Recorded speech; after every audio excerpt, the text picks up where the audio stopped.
안녕하십니까. 진세골 사랑의 집 이사장 주수일 장로입니다. 꿈과 비전은 그 사람이 살아가는 삶의 목표이고 정체성과 신분을 결정해주는 아주 중요한 것입니다. 그래서 그 사람의 크기는 그 사람이 가지고 있는 비전의 크기와 비례한다고 말들을 합니다. 믿음의 조상들을 보면 하나같이 꿈을 가지고 살았습니다. 야곱이 하늘로 올라가는 사다리를 보는 꿈을 꾸었고, 요셉은 꿈쟁이라는 말을 들었고, 다니엘은 꿈 해몽으로 총리까지 됐고, 베드로와 사도 요한과 바울이 다 하나님으로부터 받은 비전과 꿈으로 평생을 살아갔습니다. 그리고 요엘 2장 28절에는 그날 이후에 내가 내 신을 만민에게 부어주리니 너희 자녀들이 장래일을 말할 것이며 너희 늙은이들이 꿈을 꾸며 너희 젊은이들이 환상을 보게 될 것이다 라고 말씀을 하셨습니다. 그런데 이 시대의 가장 커다란 특징 중에 하나는 대부분의 사람들이 꿈과 비전이 없이 그냥 사라지니까 살아간다는 것입니다. 사람들에게 왜 살아가느냐라고 물어보면 나름대로 삶의 목적을 얘기하기는 합니다. 돈을 벌기 위해서 살고, 출세를 하기 위해서 살고, 장군이 되기 위해서 살고, 판사가 되기 위해서 살고들 합니다. 그러나 이런 것들은 엄밀한 의미에서 삶의 수단이고 욕심이지 비전이라고 얘기할 수는 없는 것입니다. 그래서 부모들이 자녀들을 양육하면서 그들이 성공적인 인생을 살게 하기 위해서는 자녀들에게 반드시 올바른 꿈과 비전을 확실하게 심어 주어야 합니다. 그런데 여기서 우리들은 이 꿈과 비전을 좀 구별해야 할 필요가 있습니다. 꿈은 단순한 미래에 대한 희망을 얘기하는 것입니다. 그래서 구체적인 성취 가능성이나 계획이 없어도 얼마든지 꿈을 꿀 수가 있습니다. 그리고 이것은 대부분 자신의 욕망으로부터 오는 것들이기 때문에 어느 정도의 조절이 필요합니다. 그런데 비전은 나만이 아니고 나를 포함한 내 가문과 민족과 내가 속한 모든 단체들까지 다 잘되게 하겠다고 하는 의지와 계획입니다. 그래서 부모들은 자녀들을 교육할 때 아이들의 단순한 이런 꿈을 비전으로 승화시키고 좀 더 구체화시켜 줘야 합니다. 이것을 위해서는 집안의 뿌리와 전통에 대한 얘기를 많이 들려주고 위인전과 같은 양서들을 많이 읽혀야 합니다. 그리고 아이들에게 부모들이 이웃을 도우면서 살아가는 모습을 보여주고 이것을 위하여 자녀들과 이런 일들을 같이 하는 것이 아주 도움이 됩니다. 그런데 이런 것들은 일반적인 세상 사람들도 어느 정도 하는 것들입니다.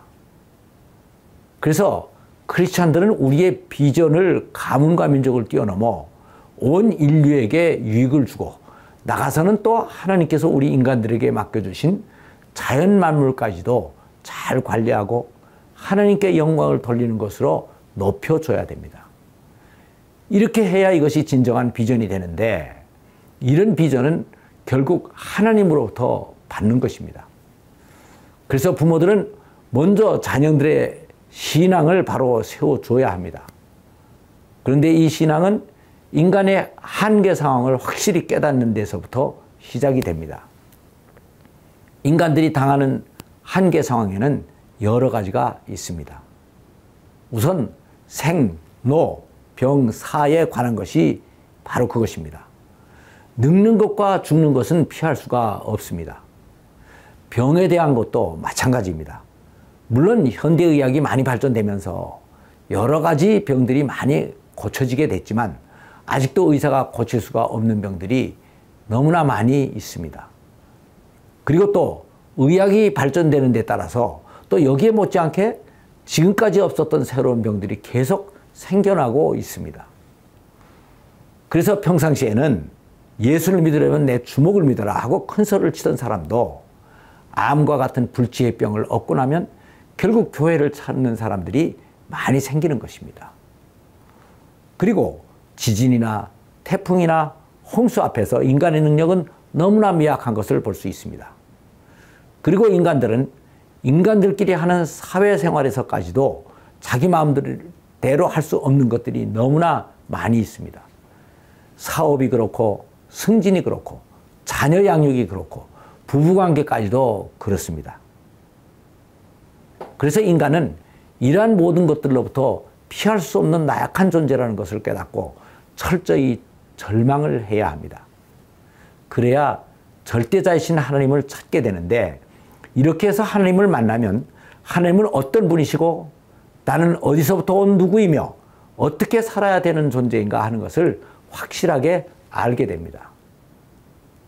그러면 그분에 대한 감사와 감격이 나오고, 그분이 나를 이 시대에 이곳에 태어나게 해서 이렇게 살게 하신 목적과 뜻을 깨닫게 됩니다. 그래야 내 삶의 목표와 비전이 확실하게 서게 되는 것입니다. 고린도전서 5장 17절에서 19절 사이를 보면 예전 것은 지나갔으니 보라 새 것이 되었도다 라고 하는 말씀이 있습니다. 근데 여기서 새 것이 되었도다 라고 하는 말씀은 나의 모든 것이 다 새로워졌다는 말인데, 그 중에서 가장 중요한 것이 바로 나의 사는 목적과 비전이 새로워졌다는 것을 말하는 것입니다. 마태복음 13장 18절을 보면 또 씨 뿌리는 비유가 나옵니다. 이 비유를 보면 신앙의 씨는 하나님께서 말씀으로 뿌려주십니다. 그러면 부모들이 해야 할 일은 무엇입니까? 그것은 하나님께서 말씀의 씨를 심어주시기 전에 자녀들의 마음을 옥토로 만들어 놓는 것입니다. 그러기 위해서는 우선 자녀들이 자연을 많이 접하게 해야 됩니다. 로마서 1장 20절을 보면 창세로부터 그의 보이지 아니하는 것들, 그의 영원하신 능력과 신성이 그 만드신 만물에 분명히 보여 알게 되나니 저희가 핑계치 못할지니라 라고 하는 말씀이 있습니다. 이 말씀을 보면 자연 속에 하나님의 보이지 않는 능력과 성품이 다 나타나 있다고 되어 있는 것입니다. 그러니까 이것을 가까이 접하면 하나님의 뜻과 성품을 잘 알 수 있게 됩니다. 그런데 현대 아이들은 대부분 도시에서 살면서 자연보다는 인공적인 것을 너무 많이 접하면서 자랍니다. 사는 집이 아파트이고, 가지고 노는 것이 인간이 만든 장난감이고, 보는 것이 텔레비전이고 컴퓨터이고 게임기계입니다. 그래서 이 속에서만 살아가면 인간들이 너무 좀스러워지고 이기적으로 되는 것을 피할 수가 없습니다. 그래서 예수님은 공생애를 시작하시기 전에 사람들이 없는 광야에 나가서 금식을 하면서 하나님의 뜻을 찾았고, 말씀을 하실 때에도 언제나 자연현상을 비유하며 말씀을 많이 하셨습니다. 그리고 모세도 호렙산과 시내산에서 하나님을 만나 비전과 십계명을 받았습니다.